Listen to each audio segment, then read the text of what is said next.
Welcome to Warriors of the World, where the stories of the greatest warrior leaders in history come to life.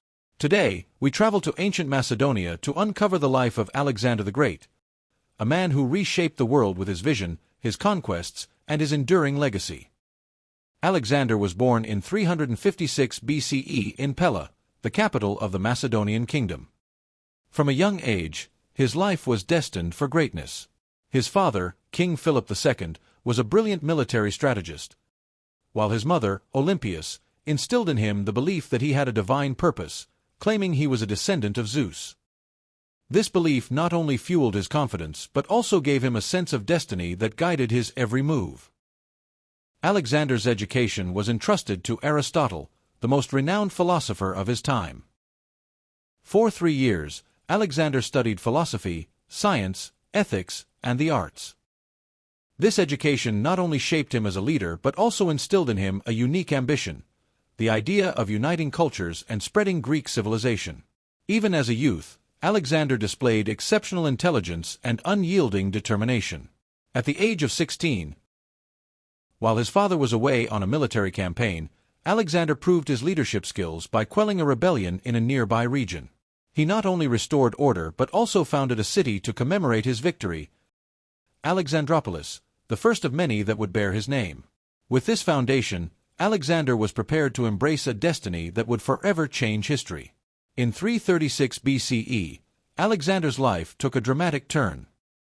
During a celebration, his father, King Philip II, was assassinated, leaving the throne in Alexander's hands at just 20 years old. However, his ascension was not without challenges. Some Macedonian nobles questioned his leadership, and neighboring Greek city-states and tribes saw Philip's death as an opportunity to rebel. Alexander acted swiftly and decisively. He reasserted control by crushing uprisings in the north and then marched south to secure his authority over the Greek city-states. In Thebes, which had openly defied him, Alexander took extreme measures. He destroyed the city almost entirely, sparing only its temples and the homes of poets, sending a clear message: disobedience would not be tolerated. This display of strength secured the loyalty of the remaining Greek states, uniting them under his command. Alexander then turned his attention to an even greater goal, the conquest of the Persian Empire.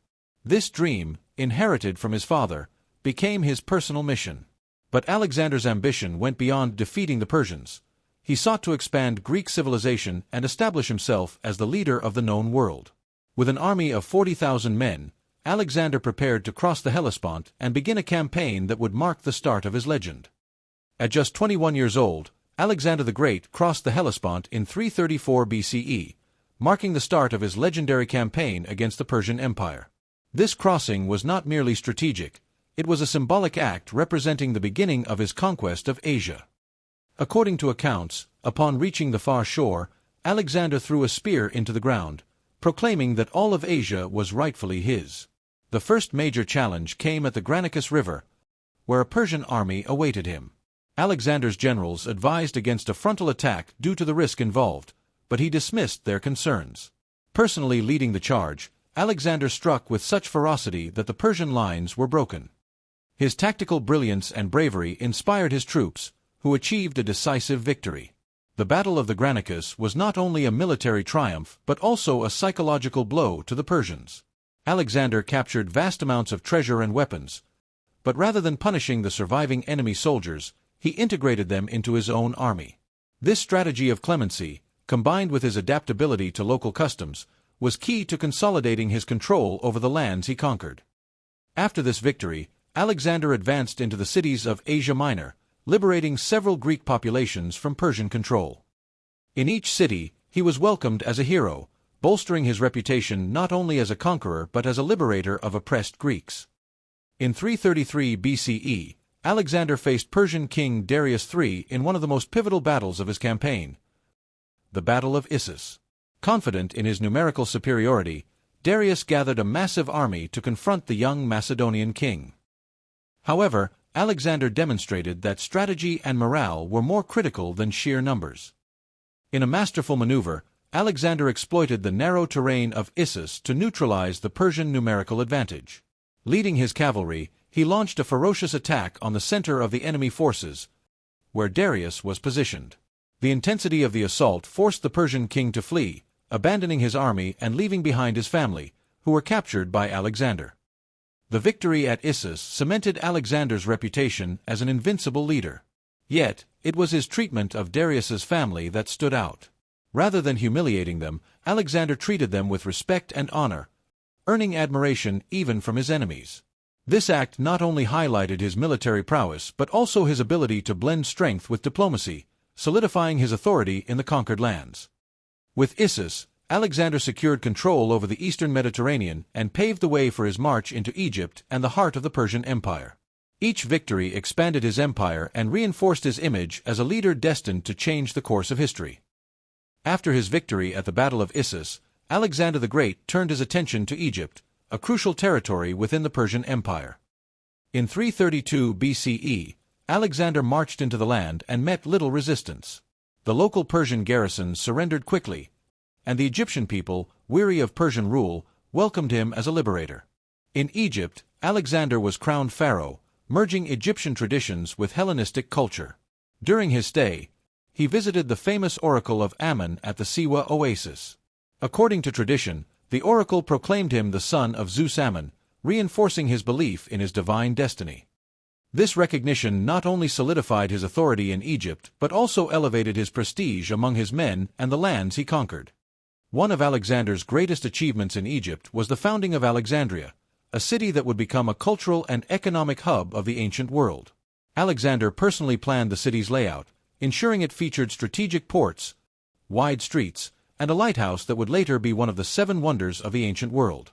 Alexandria not only bore his name but also symbolized his vision of uniting cultures under Greek influence. From Egypt, Alexander continued his expansion, but his time in this land marked a pivotal moment in his campaign.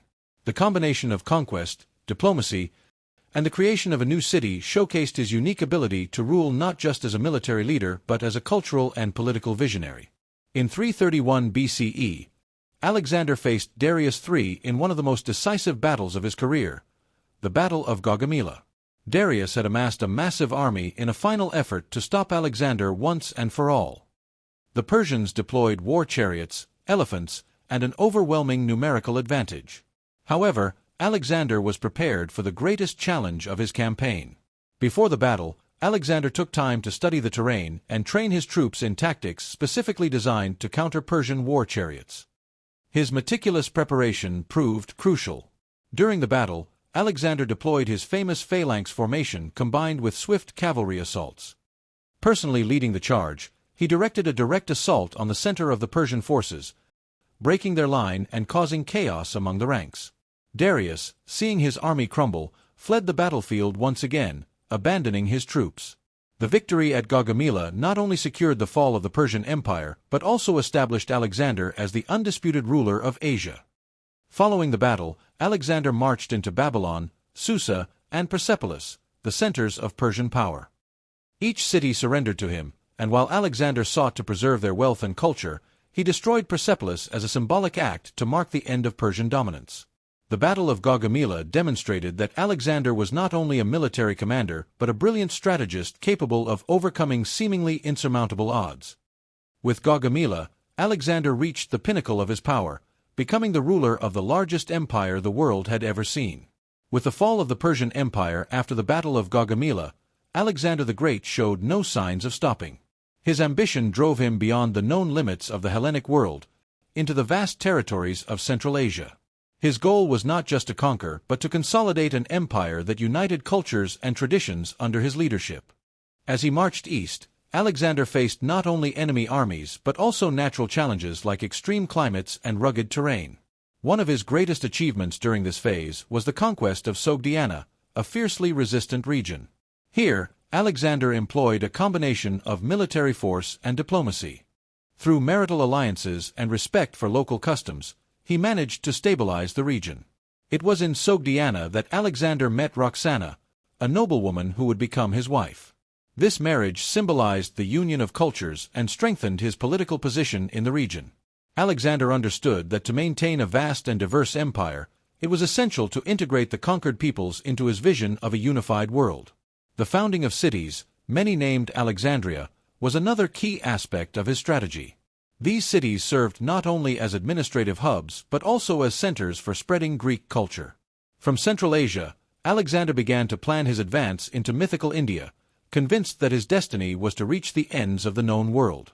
In 326 BCE, Alexander crossed the Indus River and entered the Indian subcontinent, encountering new challenges and entirely different cultures. Here, he faced a formidable adversary, King Porus, a local ruler renowned for his bravery and his formidable war elephants, which were a feared force on the battlefield. The Battle of Hydaspes, fought on the banks of the river of the same name, was one of the most challenging and significant battles of Alexander's career. For the first time, he encountered an enemy force that employed elephants in combat. These intimidating giants wreaked havoc on his lines, but Alexander, demonstrating his tactical genius, adapted his strategy. He used archers to disorient the elephants and light cavalry to flank Porus's forces, destabilizing their formations. The victory was decisive, but Alexander's treatment of Porus once again highlighted his ability to blend strength with diplomacy. Instead of humiliating him, Alexander reinstated Porus as ruler of his kingdom under Macedonian sovereignty, earning the loyalty of his new subjects. This act reinforced his reputation as a conqueror who respected worthy adversaries. However, the Indian campaign also marked the limit of Alexander's expansion. His troops, weary from years of war and facing extreme conditions, refused to march further east. Reluctantly, Alexander agreed to turn back, but his mind was already occupied with plans to consolidate his vast empire and explore new frontiers. After the Indian campaign, Alexander the Great began his march back to the heart of his empire.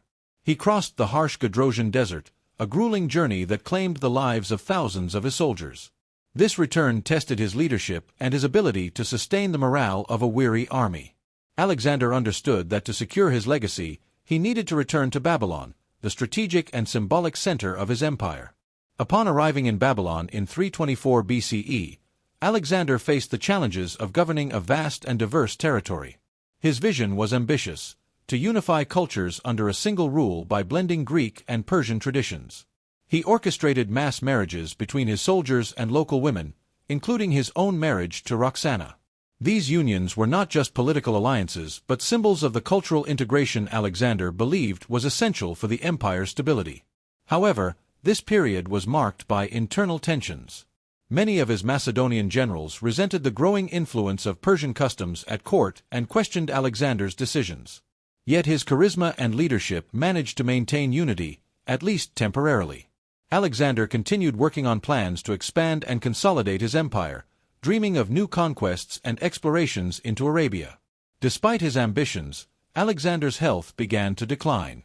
Babylon became the setting for his final days as he continued planning the future of an empire spanning 3 continents. In June 323 BCE, at the age of 32, Alexander the Great died in Babylon. The cause of his death remains a mystery.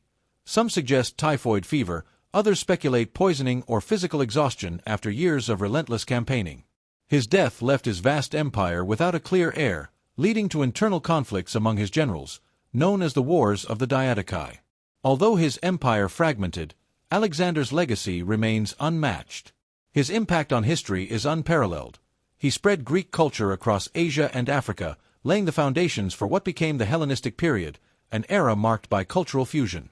The cities he founded, especially Alexandria in Egypt, became centers of learning and trade that flourished for centuries.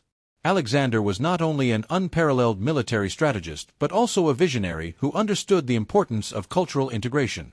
His life continues to inspire leaders, strategists, and dreamers from every era.